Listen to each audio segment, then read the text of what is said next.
हरि ओम। जय श्री कृष्ण। राधे राधे। जय योगेश्वर। बंशीधरम तोत्रधरम नमामि मनोहरम मोहहरम च कृष्णम मालाधरम धर्मधरं धरं च पार्थस्य सारथ्यकरं च देवं कर्तव्यदीक्षां च समत्वशिक्षां ज्ञानस्य भिक्षां शरणागतिं च ददाति गीता करुणाद्रबोध कृष्णेन गीता जगतो हिताय। कृष्णेन गीता जगतो हिताय। श्रीमद् भगवद गीता जी अध्याय 18वां और श्लोक 23वां। भगवान अब सात्विक कर्म का वर्णन करते हैं। पिछले 3 श्लोकों में भगवान ने तामस ज्ञान, राजस ज्ञान और सात्विक ज्ञान का वर्णन किया। अब सात्विक कर्म, राजसिक कर्म और तामसिक कर्म तीनों का वर्णन करेंगे। आइए। नियतं संगरहितं अरागद्वेषतः कृतं अफलप्रिप्सुना कर्म यत्तत्सात्विकमुच्यते। जो कर्म शास्त्र विधि से नियत हुआ हो और कर्तापन का अभिमान रहित हो और फल की लालच भाव से रहित मनुष्य के द्वारा राग द्वेष रहित किया गया कर्म सात्विक कर्म कहा गया है। नियतम संगरहितम राग द्वेष कृतम अफल प्रेप्सुना कर्म यत्तत्सात्विकमुच्यते। जिस व्यक्ति के लिए वर्ण और आश्रम के अनुसार जो परिस्थिति में और जिस समय शास्त्र में जैसे करने के लिए कहा है, उस कर्म को नियत कर्म कहा गया है। इसलिए भगवान ने आगे भी नियतं कुरु कर्म त्वं कर्मज्यायो य कर्मणः भगवान कह चुके हैं। तो नियतम पद से एक तो कर्मों का स्वरूप बताया और दूसरा शास्त्र निषिद्ध कर्मों का निषेध बता दिया गया। अब कहते हैं that action which is ordained by the scriptures and is not accompanied by the senses of doership and has been done without any attachment or aversion by one who seek no return is called सात्विका। राग देश रहित हो, किसी से ईर्ष्या न हो। तो 23वें श्लोक में भगवान ने सात्विक कर्म की बात बताई। कह रहे हैं that action which is regulated and which is performed without attachment, without love or hatred, and without desire for fruitive result is said to be in the mode of goodness. सात्विक अच्छे काम कहे जाते हैं। तो संग रहितम पद का तात्पर्य यही है कि नियतं कर्म कर्तृत्व अभिमान को छोड़कर किया जाए। कर्तृत्व अभिमान को छोड़ने का भाव यही है कि जिस तरह वृक्ष आदि में मूढ़ता होने के कारण उनका कर्तृत्व का भान नहीं रहता है, परंतु ऋतु आते ही जैसे उसके पत्ते गिरते हैं, नए पत्ते फूटने लग जाते हैं, और फिर उनका धीरे धीरे जब डालियाँ कट जाती है तो समय भी पूरा हो जाता है, तो फिर शाखाएं बढ़ती भी है, फल फूल आदि और उनकी क्रियाएं समष्टि शक्ति के द्वारा अपने पास आप होती है। डाली गिर गई, नई डाली आ जाएगी। इस तरह ही सारे शरीरों का बदना, घटना, कम होना, खाना पीना, चलना फिरना आदि सब क्रियाएं जो समष्टि शक्ति के द्वारा अपने आप हो रही है, उस क्रियाओं के साथ न अभी कोई संबंध है, न पहले कोई भी संबंध था और न भविष्य में कोई संबंध होगा। इस तरह जब साधक को प्रत्यक्ष अनुभव हो जाता है तो फिर उसमें कर्तृत्व नहीं रहता है। कर्तृत्व न रहते ही उसके द्वारा ही कर्म होता रहता है। संग रहित अर्थात कर्तृत्व अभिमान रहित, है ना। निर्माण मोहाजित संग दोष अध्यात्म नित्या विनिवृत्त काम द्वंद्वैर्विमुक्ता सुख दुख संनैर् गच्छन्त्यमूढ़ः पदमव्ययम्। तो यहाँ सांख्य प्रकरण में कर्तृत्व का त्याग मुख्य होने से आगे अराग द्वेषता कृतम पदों में भी आसक्ति के त्याग की बात आने से यहाँ संग रहितम पद का अर्थ कर्तृत्व अभिमान लिया गया है। और यहाँ संन्यास और सांख्य योग में संग रहितम है ना, तो संग रहितम पद से कर्तृत्व अभिमान रहित होने की बात आई है।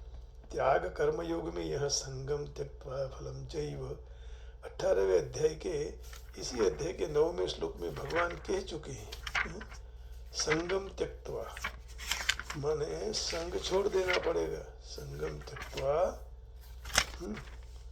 कार्यमित्येव यत्कर्म नियतं क्रियते अर्जुन संगम त्यक्त्वा फलम चैव सत्याग सात्विको मतः। हे अर्जुन, केवल कर्तव्य मात्र करना है ऐसा समझकर जो कर्म आसक्ति के रहित फलेच्छा का त्याग कर किया जाता है उसी को सात्विक त्याग माना गया है। तो पदों से आसक्ति और फल की इच्छा रहित होने की बात, इसका तात्पर्य यही हुआ कि सांख्य योग के शरीर में थोड़ा अभिमान रहेगा तो शरीर के साथ संबंध चालू रहेगा, तो तत्व प्राप्ति में फिर बाधक होता है। परंतु कर्म योगी के शरीर में थोड़ा अभिमान यदि रह गया तो सांख्य योगी की तरह बाधक नहीं होगा, क्योंकि कोई भी कर्म अपने लिए करने से कर्म योगी का कर्तृत्वमान केवल कर्तव्य पालन के लिए ही होता है, अर्थात उसी समय जो कार्य करते हैं उसी समय उसमें तात्कालिक कर्तृत्व अभिमान रहता है। कार्य का अंत होते ही कर्तृत्व अभिमान में वह लीन हो जाता है। माने भाव यही है कि कर्तृत्व अभिमान तत्व प्राप्ति में हमें बाधा रूप बनता है, लेकिन सांख्य योगी को जितना बाधक होता है उतना कर्म योगी को नहीं।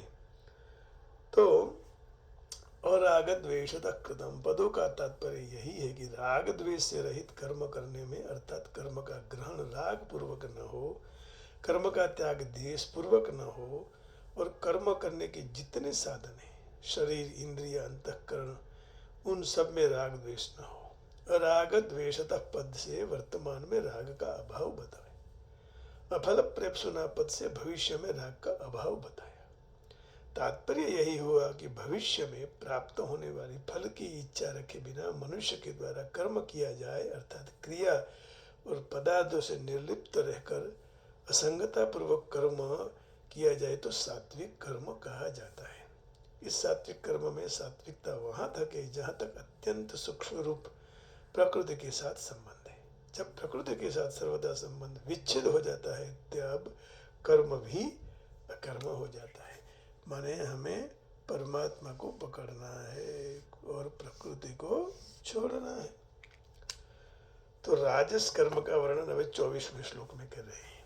यत्तु कामिप्सुना कर्म साहंकारेण वा पुनः क्रियते बहुलायासम तद्राजसमुदारुतम तद्राजसम उदारुतम। परंतु जो कर्म भोगों की इच्छा से अथवा अहंकार से और परिश्रम पूर्वक करने में आते हैं वे राजस कर्म कहे जाते हैं। जो हम सब कर रहे हैं हम सब राजस में आते हैं। तो यत्तु राजस कर्म को सात्विक कर्म से भिन्न बताने के लिए यहाँ तू पद में रखा है भगवान ने। तू अव्यय है, तो हम करेंगे ऐसे पदार्थ मिलेंगे, सुख मिलेगा, भोग मिलेगा, आदर सम्मान बड़ाई मिलेगा। फल की इच्छा से कर्म किया जाए साहंकार है। लोगों के समक्ष कर्म करने से लोग देखते हैं, भावा करते हैं, अभिमान आता है। जहाँ तक लोग साम्य में नहीं होते वहाँ एकांत में कर्म करने से दूसरों की अपेक्षा में अपने विलक्षणता और विशेषता देखने के अभिमान आता है। देखकर जैसे दूसरे मनुष्य हमारे जैसे सुचारू रूप सांगोपांग कार्य नहीं कर सकते, हम ही ऐसा कर सकते हैं। ऐसे काम करने की योग्यता, जानकारी, चतुराई होती है, तो हर एक मनुष्य में नहीं होती। हम जो भी काम करते हैं वह बहुत ईमानदारी से और झड़प से कर रहे हैं आदि आदि। तो यह अहंकार पूर्वक किया हुआ कर्म राजस कहा जाता है। हमारे बिना ऐसा नहीं हो सकता। वाह पुनः, तो अगले भविष्य में प्राप्त होने फल के कारण फलेच्छा पूर्वक कर्म किया जाए अथवा वर्तमान में वे अपनी विशेषता के कारण अहंकार पूर्वक कर्म किया जाए, इन दोनों भावों में से एक भाव होने से भी वह कर्म राजस हो जाता है। फल की इच्छा रखो और अहंकार पूर्वक काम करो। तो ये राजस हो गया। अब बताने के लिए वह पुनः पद बताया। तात्पर्य यही हुआ कि फलेच्छा और अहंकार इन दोनों में से एक भाव रहे तो कर्म राजस हो जाता है, और दोनों भाव रहे तो भी राजस कहा जाता है। हाँ? राजस हो जाएगा। क्रियते बहुलायासम, कर्म करते समय इतना शरीर में परिश्रम होता है, परंतु जो व्यक्ति में शरीर के सुख आराम की इच्छा मुख्य होती है तो वह कर्म करने में उसको परिश्रम मालूम पड़ता है। जिस व्यक्ति में कर्म फल की इच्छा तो मुख्य है, परंतु शारीरिक सुख की आराम की इच्छा मुख्य नहीं है, अर्थात सुख आराम लेने की स्वाभाविक प्रकृति नहीं है, उसको कर्म करने के बाद भी शरीर में परिश्रम नहीं मालूम पड़ता। कारण अंतर में भोग और संग्रह की एकदम कामना होने से उनकी वृत्ति कामना पूर्ति में ही लगी रहती है। हाँ? तो वो उसी में ही पड़े रहते हैं, थाक नहीं लगता, और हम तो थक जाते हैं। तो शरीर की तरफ नहीं। तात्पर्य यही हुआ कि शरीर के सुख आराम की प्रधानता हो तो फलेच्छा की अवहेलना हो जाती, और फलेच्छा की प्रधानता हो तो शरीर के सुख आराम की अवहेलना हो जाती है। लोगों के समक्ष कर्म करते समय अहंकार पोषक सुख का खुराक मिलने से, शरीर के सुख आराम की प्रधानता न होने से राजस मनुष्य को कर्म करने में परिश्रम नहीं मालूम पड़ता, परंतु एकांत में कर्म करते समय अहंकार पोषक सुख का खुराक न मिलने से, शरीर के सुख आराम की प्रधानता होने से राजस मनुष्य को कर्म करने में ज्यादा परिश्रम मालूम पड़ता है। तद राजस उदाहरण। ऐसे फल की इच्छा वाले मनुष्य के द्वारा अहंकार परिश्रम पूर्वक किया हुआ कर्म है, वही राजस कहा जाता है।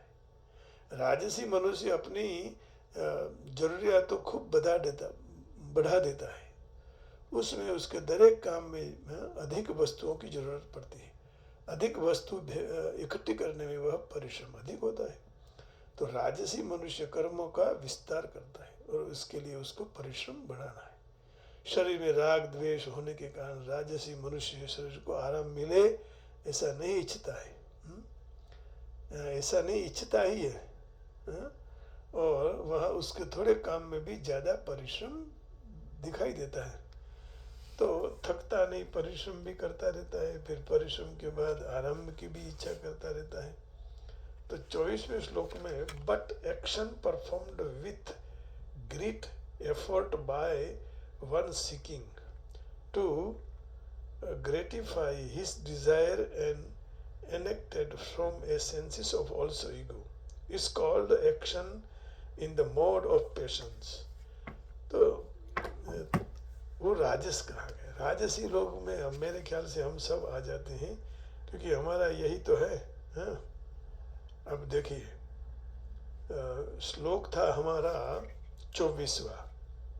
यत्तु कामेप्सुना कर्म साहंकारेण वा पुनः क्रियते बहुलायासम, बहुत परिश्रम करे, तद राजसम उदाहरण। अहंकार के साथ, फल की इच्छा के साथ, that action whoever which involves much strain and is performed by one who seeks enjoyments or by a man full of egoism has been spoken of a राजसिका। अब तामसिका, तामस कर्म का वर्णन।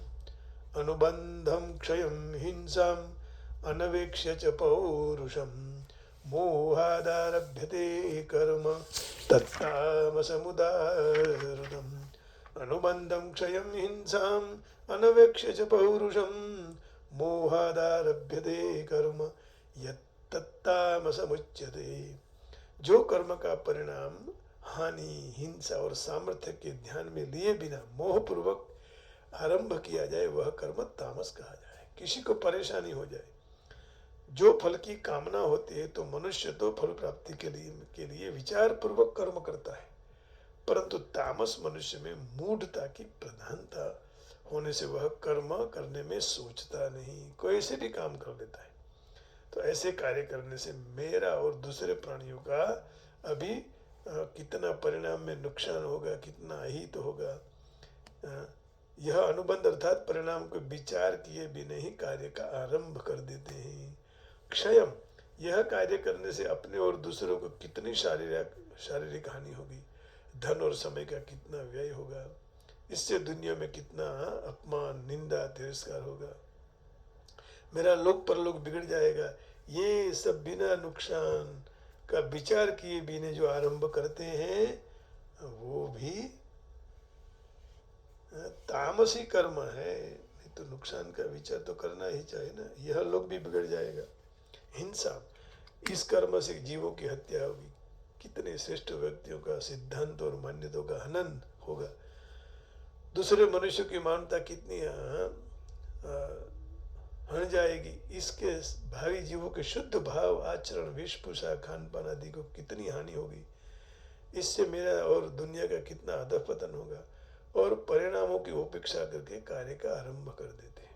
अनवेक्ष्य पौरुष, इस काम को करने की मुझ में कितनी योग्यता है, कितना बल है, सामर्थ्य है, मेरे पास कितना समय है, कितनी बुद्धि है, कितनी कला है, कितना ज्ञान है आदि अपने पुरुषार्थ को नजरअंदाज करके कार्य का आरंभ कर देते हैं। ऐसे ही कार्य का आरंभ नहीं कर देना चाहिए, है ना, क्योंकि पता होना चाहिए कि भाई मैं कर सकूंगा या नहीं। मोहाद आरभ्यते कर्म यत्तत् तामस मुच्यते, तो तामस मनुष्य कर्म करते समय परिणाम, इससे होने वाला नुकसान, हिंसा, अपना सामर्थ्य का कोई भी विचार न करके जब उसके मन में भाव आया उसी समय बिना विवेक विचार से वो जैसा आया वैसा कर लेता है। इस तरह किया हुआ कर्म तामस कर्म कहा जाता है। तो ऐसा नहीं चलता है, सोचना पड़ता है, सब सोच के काम करना चाहिए। तामसी मनुष्य अपनी शक्ति, परिणाम आदि का विचार न करके मूढ़ता पूर्वक काम करते हैं। जो स्वाभाविक ऐसा काम करे उसमें कई अड़चन खड़ी हो जाती है, जैसे रास्ते के बीच में रहकर बात करना, रास्ते के बीच में साइकिल खड़ी कर देना, दूसरों को होने वाली अड़चन का ध्यान नहीं देना। तो स्वाभाविक स्वभाव स्वतः उत्थान तरफ होता है, सात्विक स्वभाव स्वतः, और राजस स्वभाव में उन्नति रुक जाती है, और तामस में स्वभावतः पतन होता है। तो स्वाभाविक उत्थान तरफ, सात्विक कर्म, राजसिक कर्म स्वाभाविक स्वभाव में उन्नति की रुकावट, और तामस स्वभाव में स्वतः पतन की ओर चला जाता है। और कहा है हिंदी में भी, बिना विचारे जो करे सो पाछे पछताए, काम बिगारे अपनो जग में होत हंसाए। फिर हमारी हंसी होती है ना जग में, जग में होत हंसाए, चित्त में चैन न पावे, खान पान सन्मान राग रंग मन नहीं भावे। कह गिरिधर कविराय, कर्म गति टरत न टारे, खटकत है जिय माहि कियो जो बिना विचारे। तो 25वें श्लोक का हम ट्रांसलेशन देख लेते हैं। अनुबंधम क्षयम हिंसाम अनवेक्ष्य पौरुषम, मोहादारभ्यते कर्म यत्तत् तामस मुच्यते। That action which is the undertaken through sheer ignorance without regard to consequence or loss to oneself, injury to others, and one's own resourcefulness is declared the तामसिका। तो उसको यहाँ तामस कर्म कहा गया। अब इसमें 25वें श्लोक में प्रभुपाद जी के ट्रांसलेशन क्या कहता है? यह कहते हैं, that action performed in illusions is disgrades of scriptural injections and without concerns for future bondage for violence or distance caused to others is said to be in the mode of ignorance। माने यत्तत्तामसमुच्यते। प्रभुपाद जी का क्या इसमें भाव है वो उनके ग्रंथ से थोड़ा जान लेते हैं। आज 3 श्लोकों का यहाँ ये चर्चा हुई। विभिन्न आश्रम, समाज, वर्ण के आधार पर शास्त्र में नियमित व्यावसायिक जो निष्काम भाव से, स्वामित्व भाव के रहित, राग द्वेष रहित, प्रसन्न मन से परमेश्वर के लिए आत्मतृप्ति के रहित कृष्ण परायण होकर किया जाता है, वह सात्विक कर्म है। परंतु जो कार्य अपनी इच्छा तृप्ति के लिए महान प्रयास से मिथ्या अहंकार भाव से किया जाए वह रजोगुणी कहा जाता है। मनुष्य अपने कर्म के हिसाब राज्य को अथवा यमदूत के नाम के परमेश्वर के दूत को देना पड़ता है। तो जिम्मेदारी आदि रहित कर्म विनाशकारी है, क्योंकि इससे शास्त्रोक्त आदेशों का नष्ट होता है, ज्यादातर हिंसा पर आधारित होता है, अन्य जीवों को दुखदायक होता है। ऐसा बेजवाबदार कर्म अपने अनुभव के आधार पर किया जाए वह मोह है, और ऐसे सब मोहग्रस्त कर्म तमोगुण के परिणाम देते हैं। तो हिसाब देना पड़ेगा। अब हिसाब यदि ठीक होगा तो फिर बंधन नहीं होगा। तो इसी बंधन की मुक्ति के लिए आइए उसी परमेश्वर के शरण में जाएंगे और भगवान का हम भजन कीर्तन करेंगे। प्रभु आप हमें उसमें से मुक्ति दिलाइए। तो इस प्रकार भगवान ने यहाँ सात्विक कर्म, फिर भगवान ने राजसिक कर्म, जिसमें मुझे लगता है कि हम सब इसमें आ जाते हैं, और फिर भगवान ने तामसिक कर्म। तो तीनों कर्म की व्याख्या अद्भुत हो गई।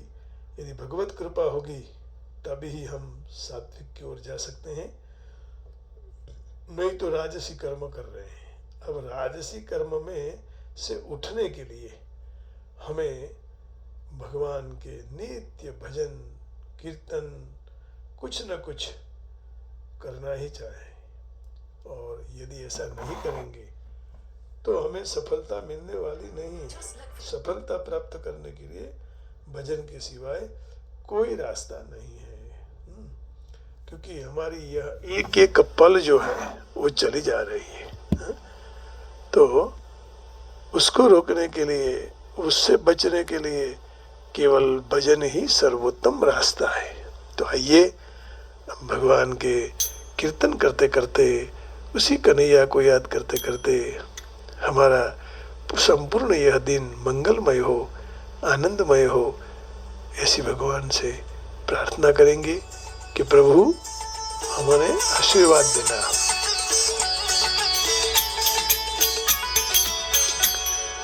तारी एक पड़ जाए लखनी, तो माड़ा रे जपिले सीतारामनी। तारी एक पड़ जाए लखनी, तो माड़ा रे जपिले सीतारामनी। जपिले सीतारामनी। तारी एक पड़ जाए लखनी, तो माड़ा रे जपिले सीतारामनी। जपिले सीतारामनी। गोविंद गोविंद गोविंद गोविंद गोविंद गोविंद हरि गोविंद गोविंद गोविंद गोविंद हरि गोविंद गोविंद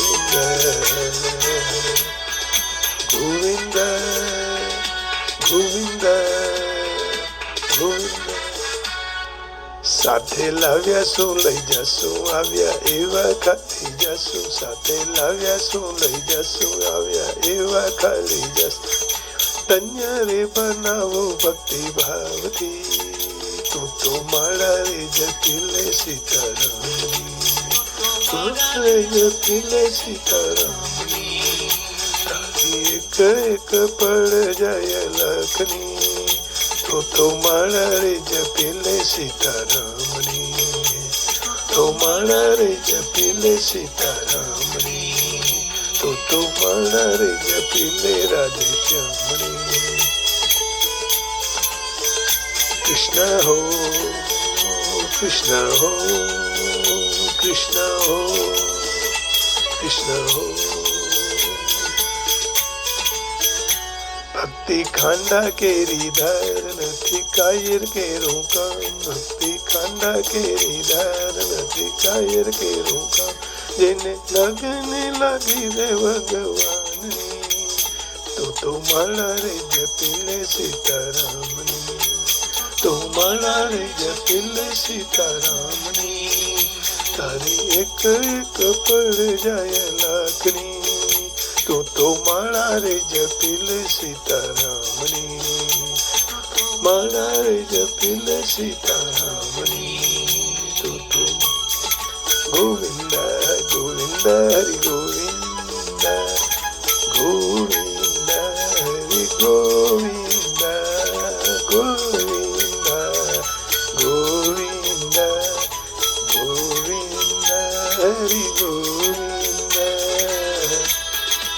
गोविंद गोविंद गोविंद राजा रंगीला रणछोड़ मारा चितड़ानो चोर राजा रंगीला रणछोड़ मारा चितड़ानो चोर मैं तो मूर्ति रे जोई छे मारा श्यामनी तो माणा रे जपिले सीतारामनी माणा रे जपिले सीतारामनी तो माणा रामनी तो माणा रे जपिले सीतारामनी जपिले सीतारामनी तारी एक पड़ जाए लागनी तो माणा रे जपिले सीतारामनी तो माणा रे जपिले सीतारामनी तो माणा रे जपिले सीतारामनी तो माणा रे जपिले सीतारामनी तारी एक एक पड़ जाय रामनी तो माणा रे जपिले सीतारामनी तो माणा रे जपिले सीतारामनी तारी एक एक पड़ जाय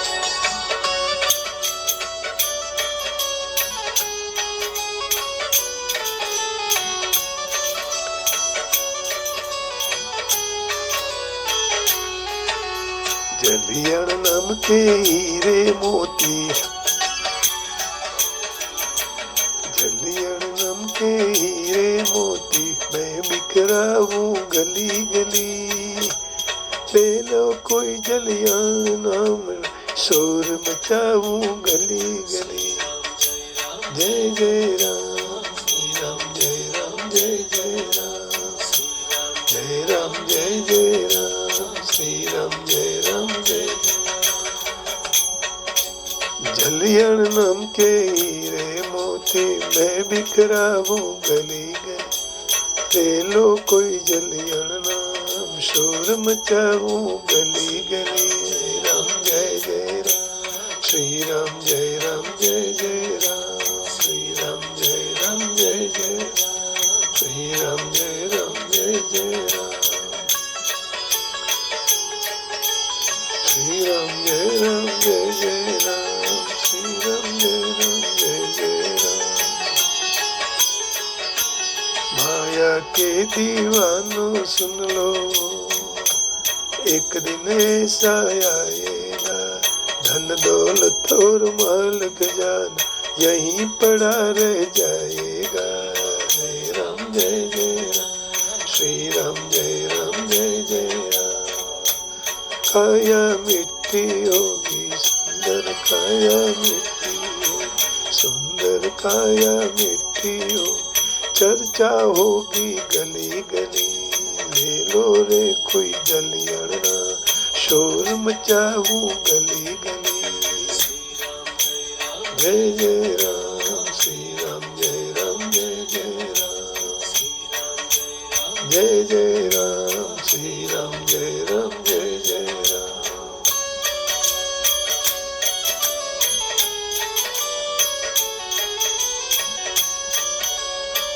जय राम श्री राम जय राम जय जिन जिन ने यह मोती लुटे वह तो माला महल हुए धन दौलत के पुज आखिर वह कंगाल हुए जय राम जय जय राम श्री राम जय राम जय जय राम श्री राम जय चांदी सोने वालों सुन लो चांदी सोने वालों सुन लो बात सुनाऊं करी करी ले लो रे कोई जलियण ना शोर मचाऊं गली गली जय राम जय जय राम, श्री राम जय राम जय जय राम, श्री राम जय राम जय जय राम। चलियण नाम के हीरे मोती मैं बिखराऊं गली गली, ले लो रे कोई जलियण नाम, शोर मचाऊं गली गली। राम जय जय राम, श्री राम जय राम जय जय राम, श्री राम जय राम जय जय राम, श्री राम जय राम जय जय राम, श्री राम जय राम जय जय राम, श्री राम जय राम जय जय राम, श्री राम जय राम जय जय राम, श्री राम जय राम जय जय राम, श्री राम जय राम जय जय राम, श्री राम जय राम।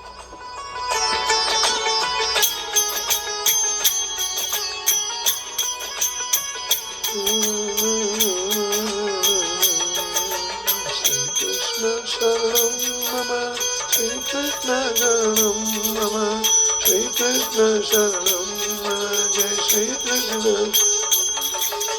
श्री कृष्ण शरणं मम, श्री कृष्ण शरणं मम, श्री कृष्ण शरणं मम, श्री कृष्ण शरणं मम, शरणं मम, श्री कृष्ण शरणं मम, श्री कृष्ण शरणं मम, जय श्री कृष्ण शरणं मम, श्री कृष्ण शरणं मम, श्री कृष्ण शरणं मम, श्री कृष्ण शरणं मम, जय श्री कृष्ण शरणं मम, श्री कृष्ण शरणं मम, श्री कृष्ण शरणं मम, श्री कृष्ण शरणं मम, जय श्री कृष्ण शरणं मम, श्री कृष्ण शरणं मम, श्री कृष्ण शरणं मम, श्री कृष्ण शरणं मम, जय श्री कृष्ण। श्री कृष्ण शरणं मम, श्री कृष्ण शरणं मम, श्री कृष्ण शरणं मम, जय श्री कृष्ण शरणं मम, शरणं मम, जय श्री कृष्ण शरणं मम।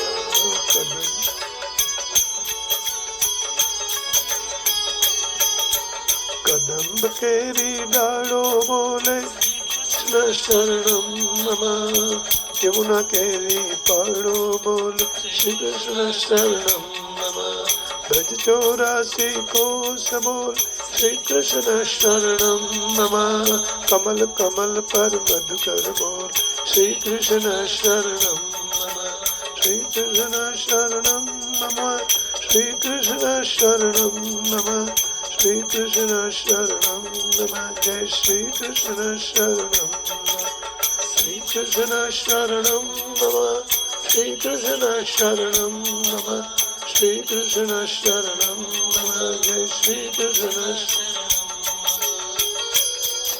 शरणं मम, श्री कृष्ण शरणं मम, श्री कृष्ण शरणं मम, शरणं मम, श्री कृष्ण शरणं मम, श्री कृष्ण शरणं मम, श्री कृष्ण शरणं मम, जय श्री कृष्ण शरणं मम,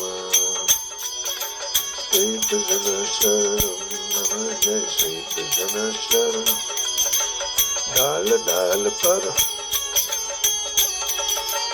डाल डाल पर पक्षी बोले श्री कृष्ण शरणं मम, वृंदावन नाम वृक्षो बोले श्री कृष्ण शरणं मम, गोकुलियानी गायो बोले श्री कृष्ण शरणं मम, श्री कृष्ण शरणं मम, जय श्री कृष्ण शरणं मम, शरणं मम, श्री कृष्ण शरणं मम, श्री कृष्ण शरणं मम, जय श्री कृष्ण शरणं मम, श्री कृष्ण शरणं मम, श्री कृष्ण शरणं मम, श्री कृष्ण शरणं मम, जय श्री कृष्ण शरणं मम।